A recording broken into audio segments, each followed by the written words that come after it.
السلام عليكم، ازيكم عاملين ايه؟ والنهارده راجعه لكم فيديو جديد. هنعمل الترمس الجميل. كل سنه وانتم طيبين، داخلين على عيد الاضحى فقلنا نجهز الحاجه والتسالي علشان تبقى جاهزه معانا في اجازه العيد. دلوقتي اول حاجه معايا الترمس اهو. انا بجيب الترمس الحلو بيتعمل على طول وجميل جدا جدا. يلا بينا نبتدي. لايك وشير وسبسكرايب الاكلات في مطبخك، ويلا بينا نشوف هنعمل ايه. اول حاجه نقينا الترمس وغسلناه ونقعناه في ميه بالشكل اللي انتوا شايفينه ده. هنغطيه ونسيبه لتاني يوم في نفس الميعاد، يعني بيقعد 24 ساعة بنفس الطريقة. خلصنا كده الترمس هنركنه على جنب.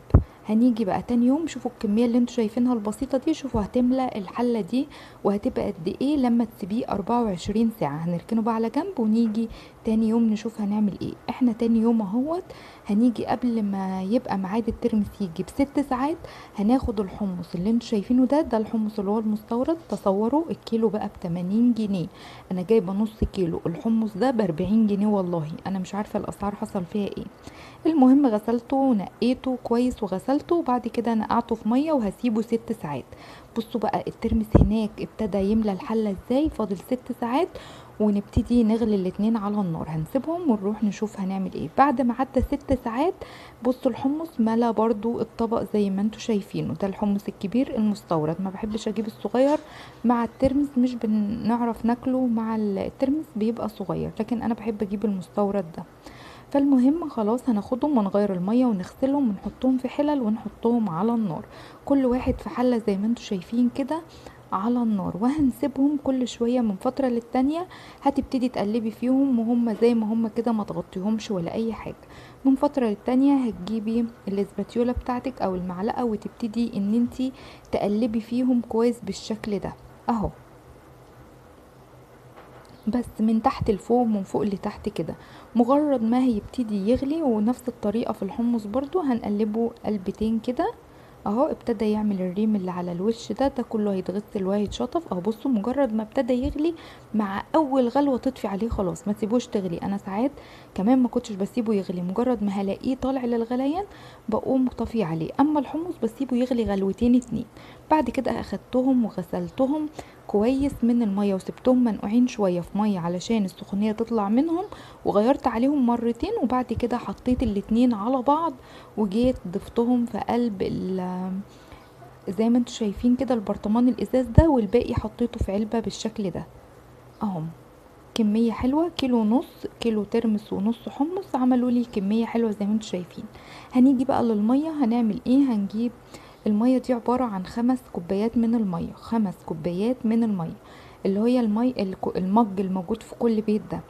هتحطي على كل كوباية معلقة ملح، على كل كوباية معلقة كبيرة من الملح ممسوحة، مش هرمية مثلا او تمليها قوي او كده، او على حسب الحدق اللي انت تحبيه. بس هو المعيار المظبوط ان على كل كوباية معلقة كبيرة من الملح. فانا حطيت 5 معالق من الملح على 5 كوبايات المية دول، وهبتدي ان انا اقلبهم بالشكل اللي انتوا شايفينه ده، وهبتدي اضيفهم للترمس والحمص. تاكدي تماما ان الترمس السخونيه طلعت منه هو والحمص. يعني انا بسيبه اغير عليه مرتين بعد ما انا يخلص من على النار. يعني بسيبه حوالي ساعتين 3 كده على ما يبرد تماما، وغير المية عليه مرتين. وبعد كده ابتدي ان انا اضيف له بقى المية بالملح بعد ما اعبيه في البرطمانات بالشكل اللي انتوا شايفينه ده. ونزود كده المية بالملح بتاعتنا اللي احنا عاملينها اهي. نملى كده معانا لغاية ما يغطي كمية الترمس والحمص اللي احنا عاملينها. هنجيب كمان شفشق عشان يكفي بقى بقية البرطمان ده وبقية والعلبة اللي هناك دي برضو نفس الطريقة. المعيار 5 كوبايات اهمت. وهنبتدي نحط 5 معالق من الملح برضو اهو. وبعد ما نحط بقى ال5 معالق دول هنبتدي ان احنا نقلبهم بنفس الطريقة، ونزود البرطمان بتاعنا هو والعلبة، وهيتحطوا في التلاجة على كده. ونصيحة مني، لما تيجي تاخدي منهم بلاش تحطي ايديكي في البرطمان او في العلبة. حاولي ان انتي تاخدي بمعلقة او باي حاجة، المهم ان ايدك ما تتحطش فيه عشان ما يبوظهولكيش، وتنيه متحافظ عليه لاخر ترمساية معاكي قلبنا كده الملح مع المية كويس، وهنبتدي بقى نزود المقادير بتاعتنا. لو انتي وصلت لغاية هنا ولسه ما حطيتيش اللايك الجميل بتاعك، اتمنى ان انتي تحطيه عشان يرفع الفيديو لاكبر عدد من الناس اهو. وهنبتدي بقى زودنا كده المية بالملح، تغطي. المهم ان انتي تغطي الترمس والحمص، ما تخليش حاجة باينة منهم، يبقى متغطي بالشكل ده اهو، بس على كده. وبعد كده هنبتدي بقى ان احنا نغطيه ونحطهم في التلاجة على طول. انا بحتفظ بيه في التلاجة. وقفلنا كده العلب بتاعتنا، وخلاص على كده خلص معانا احلى ترمس واحلى حمص عملناهم لتسالي العيد.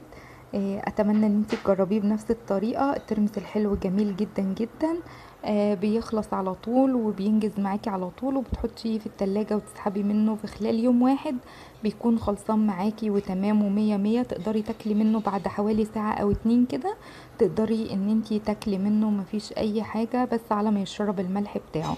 اتمنى الفيديو يعجبك. احلى واجمل متابعين في الدنيا.